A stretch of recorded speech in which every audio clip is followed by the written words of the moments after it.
Being released for the Super Nintendo in the early 90s, Super Mario 4 sold over 20 million copies worldwide according to Wikipedia, the free encyclopedia that anyone can edit. And there were massive amounts of praise from critics all across the board. It was regarded as one of the best Mario games at the time, and it is still well loved even to this day, despite being over 3 decades old. Oh my god. Despite all the praise, there's been one major problem lingering ever since this game's release.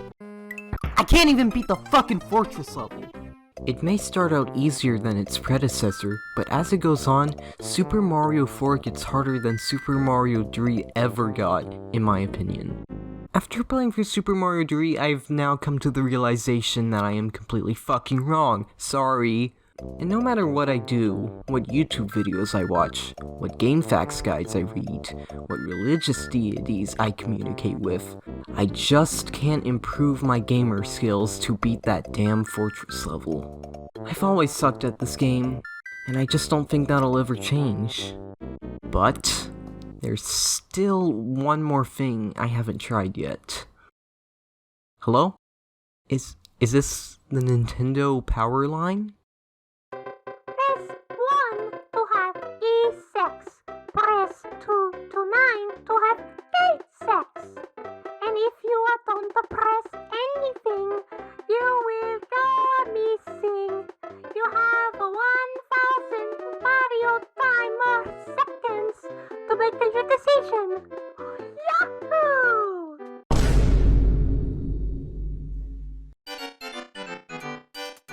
Have you ever been playing a Mario game and you decide to jump? But then suddenly, you realize, wait, I have no fucking clue what I'm doing, and you fall into a pit? Well, this one trick might help you out with not doing that. It's called a regrab.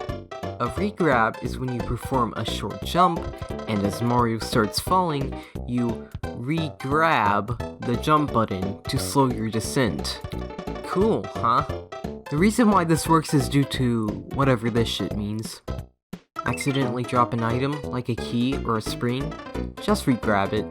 But not that kind of regrab, I mean regrabbing the item with the Y/X button, though you can only do it if you regrab it within a 3-frame window. The source for that specific piece of information on the timing window being myself, of course. Not every enemy can be jumped on, but some of the enemies that can't be jumped on can be slid on, such as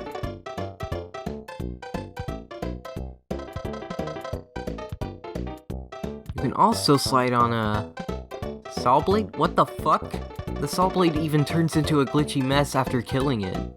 Miyamoto!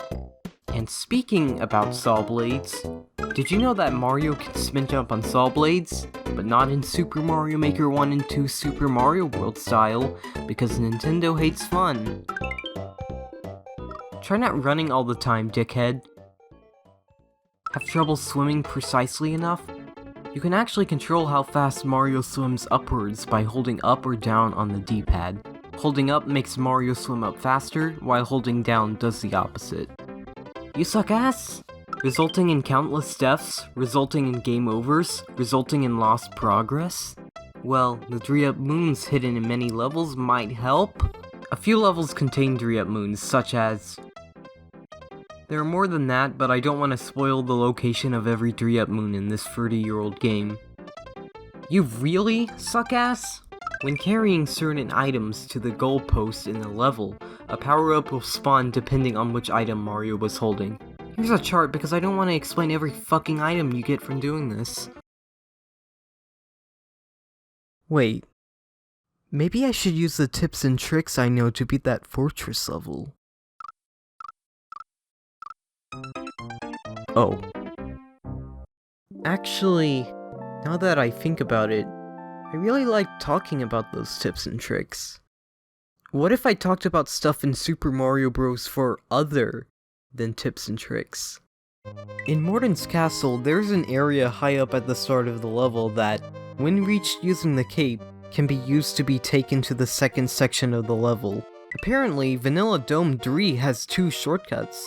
There's one that leads to a 1-up minigame, and another that leads to the goalpost, both of which are accessed using the cape. Chocolate Island 2 is a bit of a weird level. It starts out normally enough, but when you reach the blue pipe at the end of the first section, you'll get taken to one of 3 alternate sections depending on how many coins you have, which gets explained to you at the start of the level via a message block. And at the end of either of the 3 alternative sections, you'll get sent to one of another set of 3 alternative sections, contingent on how much time is remaining. And at the end of the next set of the 3 alternative sections, you fell asleep after the first paragraph I spoke.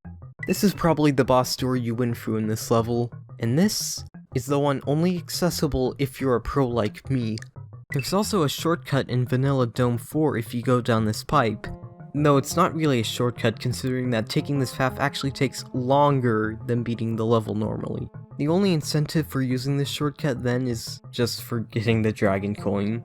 And honestly, you can just use the cape feather to skip over most of the levels because of how broken it is. But did you know that Yoshi will shit a mushroom if you make Mario point Yoshi to order him to eat enough enemies / other things? And if Mario stares at a Boo for long enough, the Boo will do a funny face? If you do the same with a Big Boo, the Big Boo will peek its eyes out at Mario. Whoa. The sunken ghost ship is actually one of the airships from Super Mario Bros. 3 that sunk into the ocean, and the Boos might actually be dead enemies from the airships.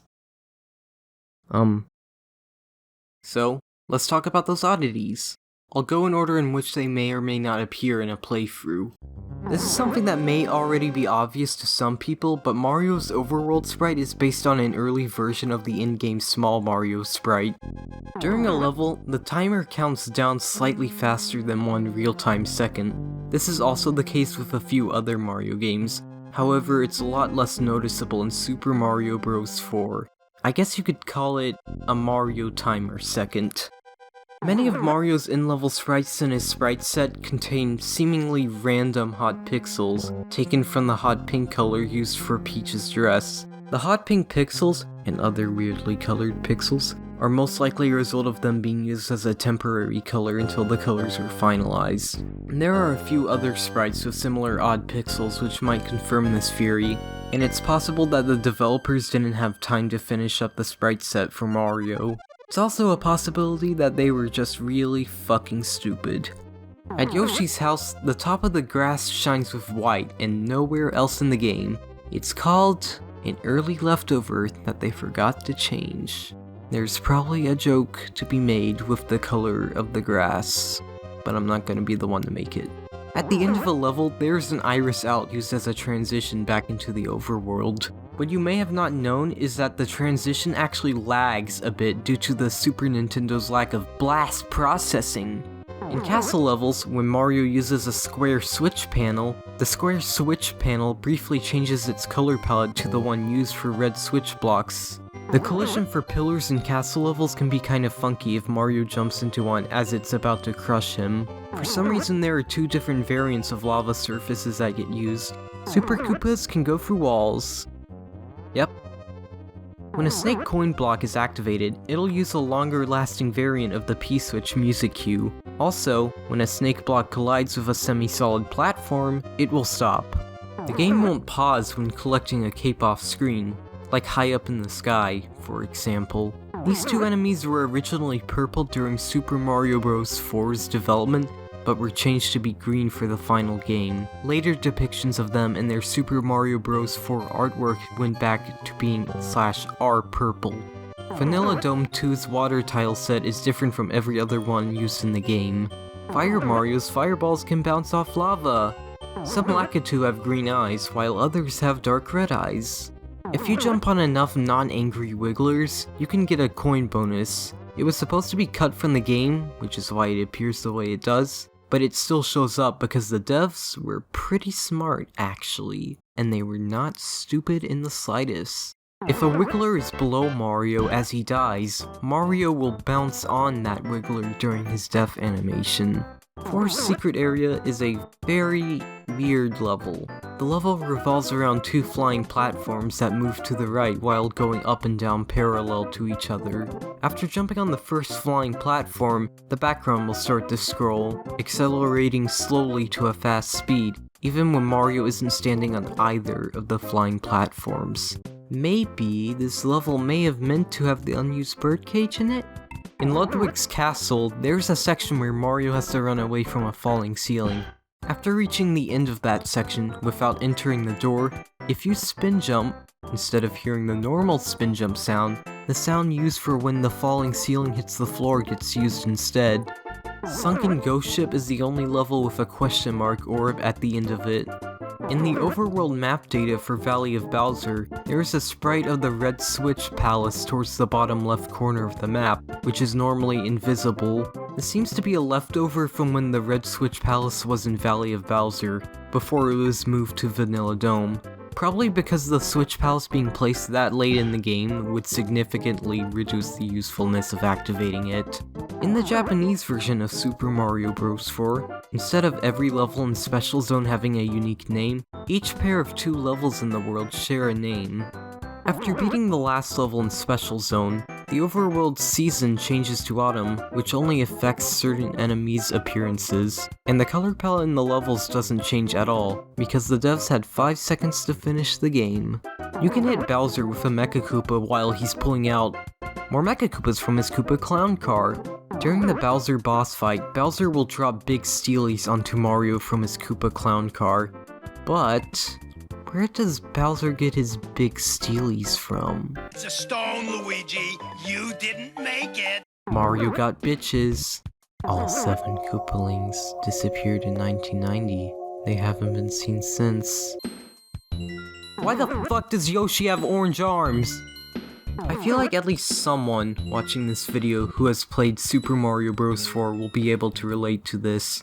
You decide to play through Super Mario Bros. 4, ready to 100% it, clearing all 96 exits, and after spending many hours going through each and every level and saving your game afterwards, you finally did it. You finally got all 95 exits. Wait, what? You scour through each and every level, wondering which exit you may have missed, for almost as long as the time you spent getting the first 95 exits.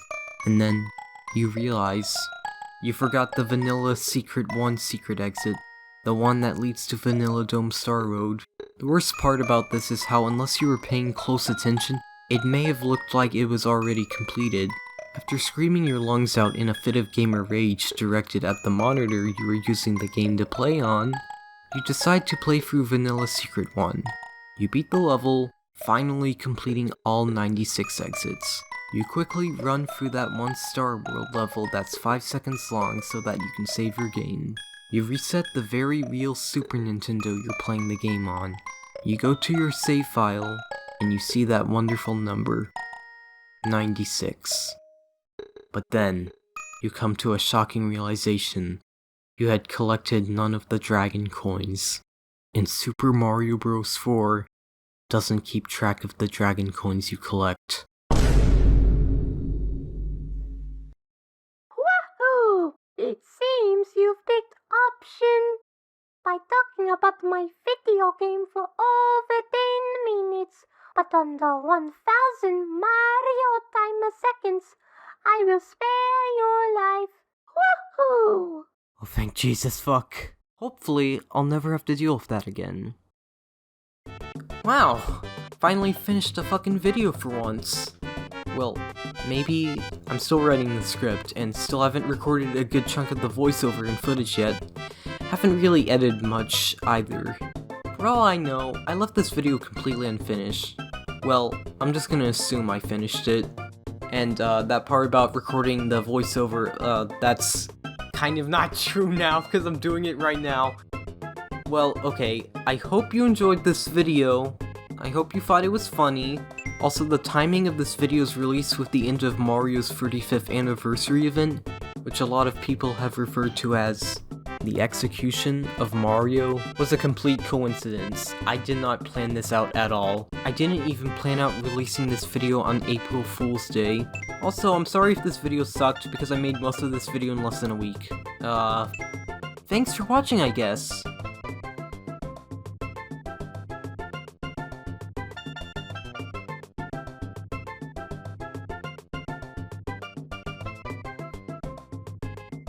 What?